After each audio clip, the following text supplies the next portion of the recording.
ભાયલી રેપકાંડમાં પકડાયેલા આરોપીઓને અનુલક્ષીને કરણી સેના રાષ્ટ્રીય પ્રવક્તાનું નિવેદન। જય માતાજી, જય મા કરણી।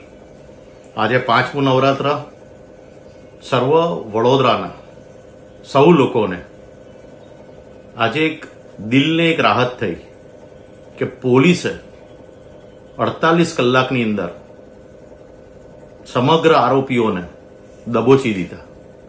અને અમે શરૂઆતથી કહેતા આવ્યા છે કે પોલીસ તો પોતાની ફરજ ઈમાનદારીથી નિભાવે છે, પણ ચિંતાનો વિષય એ છે કે આ જે કૃત્ય કરનાર છે અને સરકાર આપણી જે પ્રમાણે સંપૂર્ણ બહુમતીથી સંપૂર્ણ વિશ્વાસથી પ્રજાએ જ્યારે ખોબે ખોબે વોટ આપ્યા હોય તો અમે શરૂઆતથી સરકારને ગંભીરતા બતાવતા આવ્યા છે।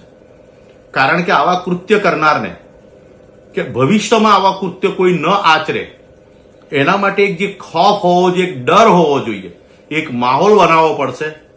આવા અપરાધીઓને ઇનકાઉન્ટર કરીને મોતને ઘાટ ઉતારવા જોઈએ, જેથી જેલનું ભારણ ઘટે અને ભવિષ્યની અંદર તમામ લોકોને એક બીક રહે કે આવું અપરાધ કરનાર લોકોને સરકાર ઇનકાઉન્ટર કરે છે, મોત આપે છે।